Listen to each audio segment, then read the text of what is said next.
Enseignement de Claude Olivier Adjaba du 30 juin sur le sens du service. La notion de service est tellement courante que l'on ne peut se questionner sur son sens. À l'analyse, on s'aperçoit que l'on ne peut parler de service véritable sans que cela ne se rapporte à quelqu'un ou à une communauté humaine et que cela n'implique un acte de volonté, de charité. En effet, nous pouvons lire dans le livre de Galates chapitre 5 versets 13 à 14, je cite: « Frères, vous avez été appelés à la liberté. Seulement, ne faites pas de cette liberté un prétexte de vivre selon la chair.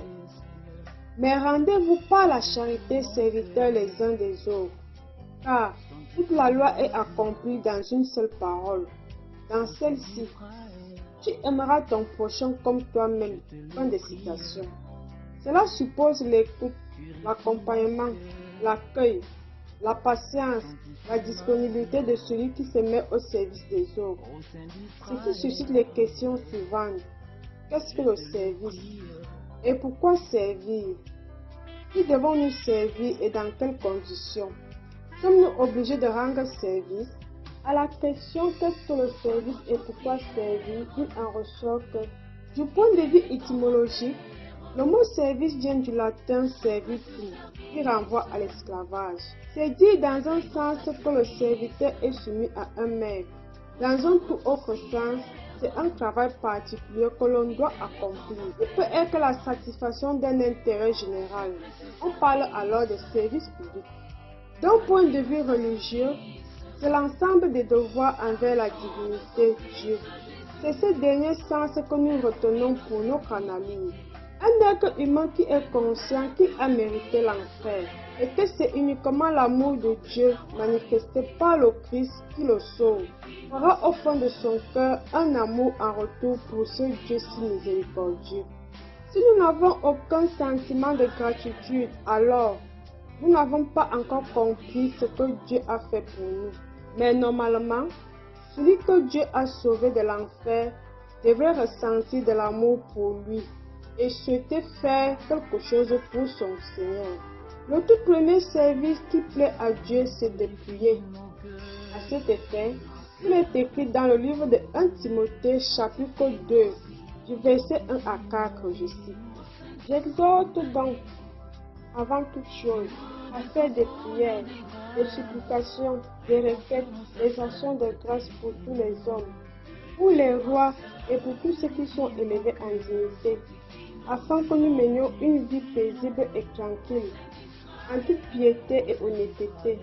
Cela est bon et agréable devant Dieu notre Sauveur, qui veut que tous les hommes soient sauvés et parviennent à la connaissance de la vérité. » Fin de citation. Le service commence toujours par de petites choses. Commençons par faire ce qui rebute les autres. Faire le ménage, faire la vaisselle après les repas, bref, s'employer à faire tous ces petits travaux qui ne sont pas estimés et pour lesquels Dieu seul saura ce que vous avez fait. Le livre de Marc, chapitre 9, verset 35 nous dit, je cite: « Alors, il s'assit, appela les 12 et leur dit: si quelqu'un veut être le premier, il sera le dernier de tous et le serviteur de tous. » Fin de citation. Le chrétien servira Dieu pour le glorifier, pour lui exprimer sa reconnaissance parce qu'il l'a sauvé. La Bible nous dit dans Hébreux chapitre 12, verset 28, je cite: « C'est pourquoi, recevant un royaume inébranlable, ayons de la reconnaissance par laquelle nous rendions à Dieu un culte qui lui soit agréable, avec respect et avec crainte. » Fin de citation.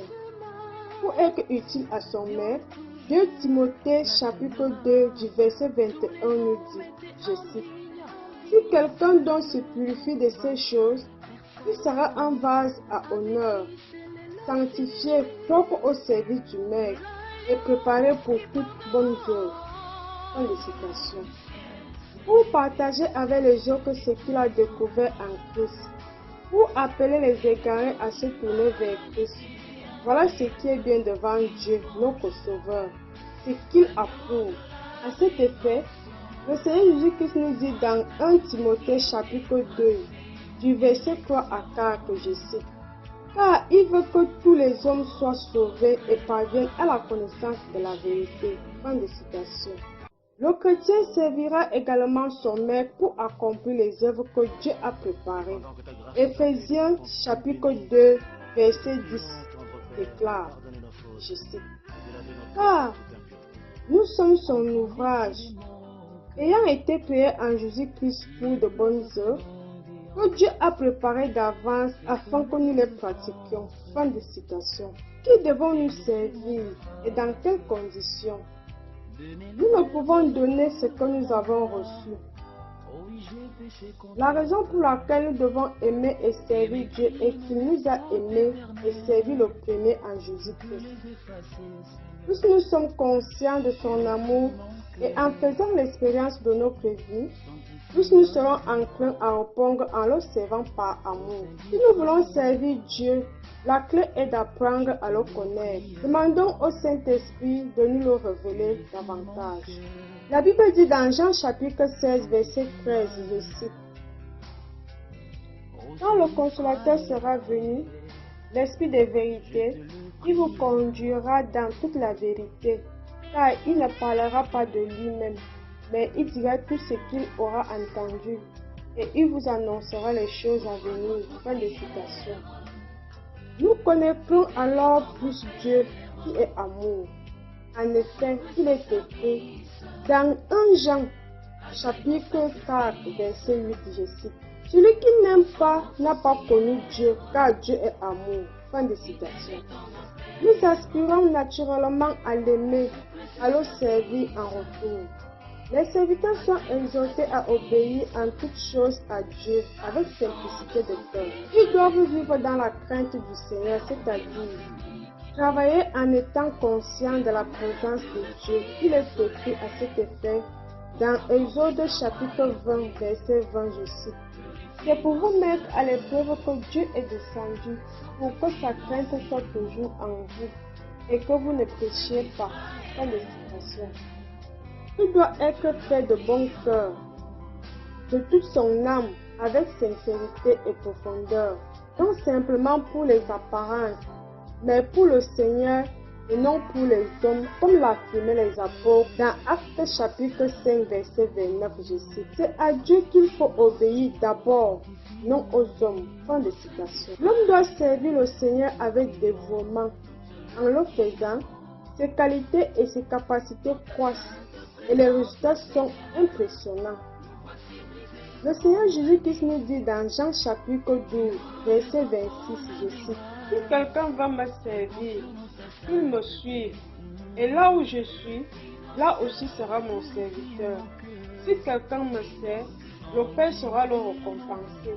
Fin de citation. Sommes-nous obligés de servir? Avant toute chose, nous devons savoir que l'engagement dans le service dépend d'un libre choix et d'une décision toujours renouvelée. La Bible nous révèle dans Romains chapitre 12, verset 1, je cite, je vous exhorte donc, frères, par les compassions de Dieu, à offrir vos corps comme un sacrifice vivant, saint, agréable à Dieu, ce qui sera de votre part un culte raisonnable. Fin de citation. Le véritable service est indissociable de l'amour. Nous pouvons faire semblant de servir Dieu, mais si notre cœur n'y est pas, nous passerons à côté de l'essentiel. Dieu ne veut pas que nous le servions par obligation ou par devoir, mais par amour. Notre service de Dieu doit être notre réponse naturelle à celui qui nous a aimés le premier. Quand nous rendons service aux autres, nous les aidons. Nous faisons du bénévolat dans nos communautés. Nous nous occupons de nos proches. Ce n'est pas un devoir ni une obligation. Cela fait partie intégrante de notre volonté. Nous développons l'attitude de donner gratuitement à toutes les personnes que nous rencontrons. La Bible déclare dans 1 Pierre chapitre 4 verset 10, je cite, chacun a reçu son propre talent. Il le met au service des autres. Vous serez ainsi de bons administrateurs de dons multiples de Dieu. Fin de citation. C'est en servant que l'être humain connaît le vrai bonheur. et l'accomplissement personnel. Beaucoup de personnes ne sont pas heureuses parce qu'elles sont trop focalisées sur leur propre vie, leurs rêves, leur réussite, leur confort, etc. Mais aussi leurs problèmes, leurs soucis, leurs inquiétudes, etc. En nous concentrant trop sur nous-mêmes, nous sommes limités. C'est important de s'ouvrir aux autres. Dieu a mis des personnes dans notre vie pour que nous puissions être une bénédiction pour elles. Chaque matin, nous devrions d'abord nous poser cette question.